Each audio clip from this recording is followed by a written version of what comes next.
د رمضان المبارک میاشت داسې ده چې په دې کې یو انسان محروم نه پاتې کیږي. په دې کې الله تبارک وتعالی هر انسان ته مغفرت کوي او کم انسان ته چې په دې میاشت کې مغفرت نصیب نشي یقینا دا بدبخت انسان دی. د دې وجې نه حدیث مبارک کې راځي نبی علیه الصلاة والسلام چې کله د منبر په اوله پوړۍ باندې خپه کېښوده نو نبی علیه الصلاة والسلام وفرمایل وی آمین. چې کله یې په دویمه پوړۍ باندې خپه کېښوده نو نبی علیه الصلاة والسلام بیا وفرمایل آمین. او کله چې په درېمه پوړۍ خپه کېښوده نو بیا وفرمایل آمین. نبی علیه الصلاة والسلام صحابه کرامو ته وعظ او نصیحت وکړو خو په دغه ټایم کې په دغه وخت کې په چا کې دومره جرأت نو چې د نبی علیه الصلاة والسلام نه پوښتنه کړې وي. وروستو ترې بیا یو صحابي پوښتنه وکړه وی د الله پاکه پیغمبره نن دې داسې کار وکړو چې مخکې دې چېرته داسې نه دي کړي. نن چې دې د منبر په اوله پوړۍ خپه کېښوده نو ودې فرمایل آمین. په دویمه پوړۍ دې خپه کېښوده نو بیا دې وفرمایل آمین. په درېمه پوړۍ دې چې خپه کېښوده نو بیا دې وفرمایل آمین. د الله پاکه پیغمبر دا څه وجه وه؟ نبی علیه الصلاة والسلام ورته وفرمایل وی کله چې ما د منبر په اوله پوړۍ خپه کېښوده نو ما ته جبري علیه الصلاة والسلام راغی او ما ته وفرمایل وی د الله پاکه پیغمبر زه الله رالیږلی ما او ما ته الله تبارک وتعالی فرمایلی چې جبریل زما محبوب ته وفرمایا چې نن به جبریل خیره کوي او نبی علیه الصلاة والسلام به پې آمین وی. ما وی چې جبریل چې الله تبارک وتعالی فرمایلی چې زما محبوب دی په آمین وی زه به ضرور آمین واما. وی په اوله پوړۍ چې ما خپه کېښوده نو جبریل علیه السلام خیره وکړه وی تباه دي شي برباد دي شي هلاک دي شي هغه انسان چې په چا باندې د رمضان المبارک میاشت تېره شوه والله ورته بخښنه نصیب نه کړه. ما وفرمایل چې آمین. ځکه د رمضان المبارک داسې میاشت چې په دې کې څوک محرومه نه پاتې کېږي بیا پکې هم دا دومره بدبخته انسان دی چې دته پکې الله مغفرت ونه کو نو یقینا دا د هلاکت او د تباهۍ لایق دی. نو جبري علیه الصلاة والسلام خیره وکړه نبی علیه السلام پې څه وفرمایو آمین. وی کله چې ما په دویمه پوړۍ باندې خپه کېښوده نو جبري علیه السلام دویمه خیره وکړه وی تباه دي شي برباد دي شي هلاک دي شي هغه انسان چې د چا وړاندې ستا نوم مبارک ذکر شي او په تا باندې درود ونه وایي. ټول وایي صلی الله علیه وسلم. چې د چا وړاندې ستا نوم مبارک ذکر شو هغه په تا باندې درود ونه وي دا انسان د تباه شي برباد دي شي هلاک دي شي. نبی علیه الصلاة والسلام فرمایل آمین. د نبی علیه الصلاة والسلام په موږ باندې ډېر زیات احسانات دي ډېر زیات احسانات دي. د هغې احساناتو بدله موږ نشو ورګرځولی خو دومره خو کولی شو چې په نبی علیه الصلاة والسلام باندې درود خو ویلی شو که نه. په نبی علیه السلام خو درود ویلی شو که نه. حدیث مبارک کې راځي نبی علیه الصلاة والسلام فرمایي وایي د چا وړاندې چې زما نوم مبارک ذکر شو دی په ما باندې درود نه وایي دا انسان ما سره بې وفا دی. دی ما سره وفا نه کوي که د ما سره وفا کولی دی به په ما باندې درود ویله. دویم حدیث مبارک کې راځي نبی علیه الصلاة والسلام فرمایي وایي د چا وړاندې چې زما نوم مبارک ذکر شي او د په ما باندې درود ونه وي د جنت لاره پرېښه او د جهنم په لاره باندې روان شوی دی. بل روایت کې راځي نبی علیه الصلاة والسلام فرمایي د چا وړاندې زما نوم مبارک ذکر شو او هغه په ما باندې درود ونه وي په میدان محشر کې د قیامت په ورځ به ورته الله تبارک وتعالی زما د مخ مبارک دیدار ور نصیب نه کړي زما دیدار به ونه کړي هغه. نو کله چې هم د نبی علیه الصلاة والسلام نوم مبارک ذکر شو نو په نبی علیه الصلاة والسلام باندې څه وایي درود وایي ډېر پې وایي. ځکه حدیث مبارک کې راځي وایي څوک چې په نبی علیه الصلاة والسلام باندې یو ځلې درود وایي الله تبارک وتعالی پې لس ځله رحمتونه رالیږي. یعنې ته نبی علیه السلام یو ځلې په درود سره یاد کړه الله تبارک وتعالی دې لس ځله یادوي لس ځله. او حدیث مبارک کې راځي نبی علیه الصلاة والسلام فرمایي وایي د قیامت په ورځ به د ټول نه زیات نږدې ما ته هغه انسان وي د چا چې په ما باندې درود زیات وي. د چا چې څومره زیات درود وي په ما باندې دومره به دغه انسان ما ته څه وي نږدې وي. نو جبري علیه الصلاة والسلام دویمه خیره وکړه وی تباه دي شي برباد دي شي هلاک دي شي هغه انسان چې د چا وړاندې ستا نوم مبارک ذکر شي او په تا باندې درود ونه وایي. نبي علیه السلام فرمایل آمین. وی کله چې په درېیمه پوړۍ ما خپه کېښوده نو جبري علیه السلام خیره وکړه وی تباه دي شي برباد دي شي هلاک دي شي هغه انسان چې چا په خپل ژوند کې مور او پلار دواړه یا یو تن ژوندی ومونتو او د هغې په خدمت باندې ځان جنت ته داخل نکړو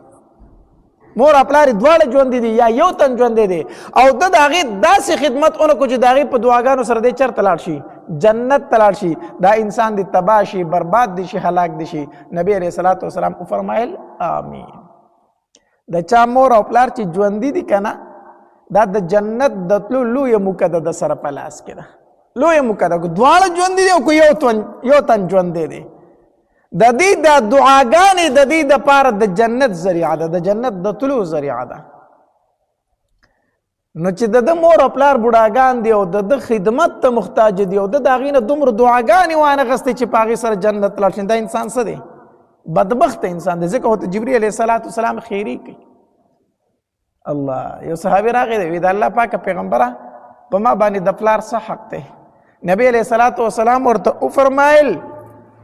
وی دا پلار ستا د جنت په دروازو کې منځنۍ دروازه ده وستا خوښه ده دا دروازه په ځان باندې بند ساتي او کولاو ساتي کو پلار رضاو خو په تا باندې د جنت منځنۍ دروازه کولاو ده کو پلار خپو په تا باندې د جنت په دروازو کې منځنۍ دروازه بند پرته ده بل صحابي راغی وی د الله پاک پیغمبر په ما باندې د پلار څه حق دی نبی علیه السلام ورته ډیره مختصر خبره وکړه نبی علیه السلام ورته وفرمایل ای زما صحابي واوره د رب رضا د پلار په رضا کې د رب خفګان د پلار په خفګان کې پلار رضا رب رضا پلار خپا رب خپا لنډه خبره ده کو پلار د رضا خو رب رضا دی کو پلار خپا نو رب خپا دی د مور متعلق نبی علیہ السلام فرمایلی وی الجنت تحت اقدام الامهات جنت د مور د قدمونو د لاندې دی د دې حدیث مبارک مطلب دا دی چې ځان به د مور د خپو خوري حساب کې هغې نه به جنت ته ځي ځان به د مور د خپو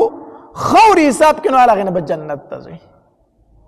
نو جبرئیل علیه السلام خیره وکړه وی تباه دي شي برباد دي شي هلاک دي شي هغه انسان چې د چا مور او پلار دواړه ژوندي دي یا یو تن ژوندی دی او دی د هغې داسې خدمت ونه کړي چې دی په هغې سره جنت ته لاړ شي دا انسان دی تباه شي نبي علیه السلام وفرمایل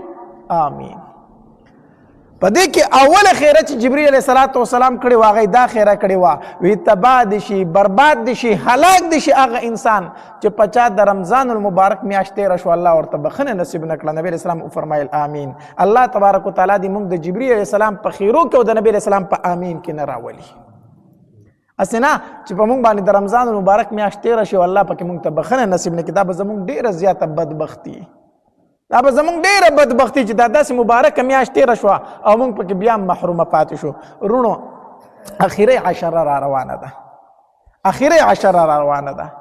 او په اخرې عشره کې د لیلة القدر شپه ده ځکه حدیث مبارک کې راځي نبی علیه السلام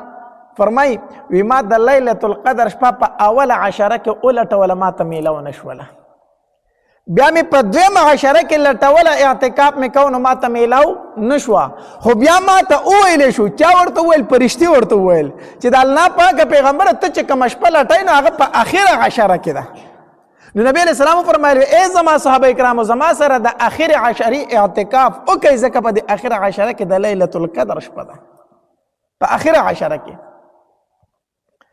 او دا الله تبارک وتعالی په دې امت باندې ډېر خصوصي فضل او رحم کړی دی چې الله تبارک وتعالی دې ته داسې شپه ورکړې ده چې په هغې کې د زرو میاشتو د عبادت نه د یوې شپې عبادت بهتر دی او دا الله تبارک وتعالی دې امت ته دا شپه څنګه ورکړه ولې ورکړه حدیث مبارک کې راځي نبی علیه السلام چې کله د تیر شوو امتونو عمرونو ته وکتل کنه نو نبی علیه السلام ډېر خفه شو ډېر غمجن شو وی زما امت کو ډېر ذات په نیکو کې کوشش کوي خو د هغې په نیکۍ خو دوی نشي کولی که نه هغې له الله عمرونه زیات ورکړي نو نیکۍ خو به خود زیاتې وي زما امت کو ډېره زیاته سیالي په نیکو کې وکړي خو د هغوی هم نیکۍ نشي کولی ځکه هغې له الله عمرونه زیات ورکړي زما امت له خو الله دومره عمر نه دی ورکړی نبي علیه السلام په دې خبره سره ډېر غمجن او خفه و الله تبارک وتعالی ورته وفرمایل زما محبوبه مه خفه کېږه تیر شو امتونو له ما عمرونه زیات ورکړي وو خو ستا امت له به زه یوه شپه ورکم یوه شپه چې په دغه یوه شپه کې دوی عبادت وکړي د یوې شپې عبادت په د زرو میاشتو د عبادت نه غوره ستا امت د هغې نه په نیکو کې وروستو نشي پاتې کېدی ستا امت به د تیر شو امتونو نه په نیکو کې مخکې کېږي ځکه د دوی د یوې شپې عبادت د زرو میاشتو د عبادت نه غوره دی او بهتر دی نو الله تبارک وتعالی دې امت ته د لیلة القدر شپه ورکړه د نبي علیه الصلاة وسلام په دغې ارزو او په ارمان باندې چې زما امت د تیر شو امتونو نه چېرته په نیکو کې پاتې رانشي هغه شپه را روانه ده په اخره عشره کې ده الله تبارک وتعالی دې موږ ټولو ته نصیب کړي خو وروڼو ګورې اخرنۍ عشره درنه چېرته په غفلت کې تېره نه شي په دې اخرنۍ عشره کې د تراوو ډېر زیات اهتمام وکړئ په ټولو روژه کې د تراوو اهتمام پکار دی خو ګورئ چې په دې اخر عشره کې درنه تراوی چېرته پاتې نه شي ځکه علما لیکي وایي چېرته یو انسان دی او هغه د شپې تراوی وکړي او بیا د شپې د پاسېدو فرصت ورته میلاو نه شو چې دی د شپې پاسېدلی وي او د شپې د الله عبادت کړی وي خو تراویح کړې وي نو په لیلة القدر کې اگر چې دی د شپې پانسېدو خو چې تراویح کړې وي الله تبارک وتعالی دی په هغې انسانانو کې ولیکو کم انسانان چې د لیلة القدر په شپه باندې ولاړ او عبادت کوي ځکه دا تراویح هم د شپې عبادت دی الله تبارک وتعالی دې په هغې خلکو کې ولیکو کومو کسانو چې په لیلة القدر کې د شپې الله ته عبادت کړی دی نو په آخر عشره کې درنه تراویح ګورې بالکل فاتح نشي بالکل فاتح نشي حدیث مبارک کې راځي نبی علیہ الصلوۃ والسلام فرمایي په دې میاشت کې الله تبارک وتعالی یوه شپه تاسو له درکړې ده چې په هغې شپه کې عبادت کول خیر من الف شهر د زرو میاشتو نه بهتر دی او بیا نبی علیہ الصلوۃ والسلام فرمایي من حرمها فقد حرم الخير كله نبی علیہ الصلوۃ والسلام فرمایي وای په دغه شپه کې چې څوک محروم پاتې شو دی د ټولو خیرونو نه محروم پاتې شو دی د ټولو خیرونو نه څه شو محروم پاتې شو او نبی علیہ الصلوۃ والسلام فرمایي د دې شپې نه محروم نه پاتې کېږي مګر هغه انسان چې یقینا بدبخت دی یقینا سوي بدبخت وي چې په حقیقت کې هغه محروم انسان هغه به د دغه شپې نه محروم پاتې کېږي الله تبارک وتعالی دې موږ په دغه بدبختو کې نه راولي یوه خبره درته کومه اعتکاف په دې اخر عشره کې اعتکاف کول دا سنت طریقه ده د نبی علیه الصلاۃ والسلام اعتکاف کول ډیر زیات ثواب لري دا معتکف داسې وي که نه چې دی د الله په دربار کې پریوتی وي دی وی الله ما خپل تعلق د انسانانو سره ختم کړو الله زه راغلی یم دلته چې ستا سره خپل تعلق جوړ کړم او الله ستا په درشل به تر هغې پورې پروت یم چې تر څو دې معاف کړی نه یم الله په دې درشل به تر هغې پورې پروت یم چې څه درنه غواړم هغه دې راکړي نه چې هغه دې راکړي نه نو چې څوک په انسانانو کې د چا ورته لاړ شي نو تش لاس چې وي پرېږدم نو ما ته ځان بد ښکاري نو چې ته د الله په درشل کې پروت د الله په در کې پروت څنګه به دې تش لاس ځي نو اعتکاف وکړئ حدیث مبارک کې راځي نبی علیہ السلام فرمایي معتکف دی د ګناهونو نه محفوظ وي او دی کم کارونه چې د نیکۍ نشي کولی الله دله مفتو کې هغه ثواب ورکوي معتکف جنازې له تلی شي نشي تلی بیمار پرسې له تلی شي نشي تلی اعتکاف بند کړی دی خو حدیث مبارک کې راځي چې څومره نیکان کسان دغه کارونه کوي الله پکې د ده حصه کوي د ده حصه پکې کوي نو اعتکاف ته کښېنئ ډېر زیات ثواب دی نارینه په مسجد کې زنانه په خپلو کورونو کې اعتکاف ته کښېناستی شي په کوټه کې د ځان له یو ګوټ منتخب کړي په هغې کې د اعتکاف ته کښېني زنانه هم اعتکاف کولی شي بلکې د زنانو دپاره اعتکاف د نارینهو په نسبت باندې ډېر زیات اسان دی اعتکاف ته کښېنئ الله تبارک وتعالی نه پکې د خپلو ګناهونو بخښنه وغواړئ الله ته وجاړوئ الله ستا در ته راغلی ما ستا سره جوړه کول غواړم تمام انسانان مې پرېښه او ستا په در کې پرېوتی ما نو اعتکاف په دې را روانه عشره کې دی انشاءالله کسان پکې بیا نیت وکړئ چې زموږ په دې مسجد کې هم کسان اعتکاف ته کښېني چې د دې نه موږ محرومه پاتې نه شو الله تبارک وتعالی د عمل کولو توفیق را نصیب کړي واخر دعوانا الحمدلله رب العالمین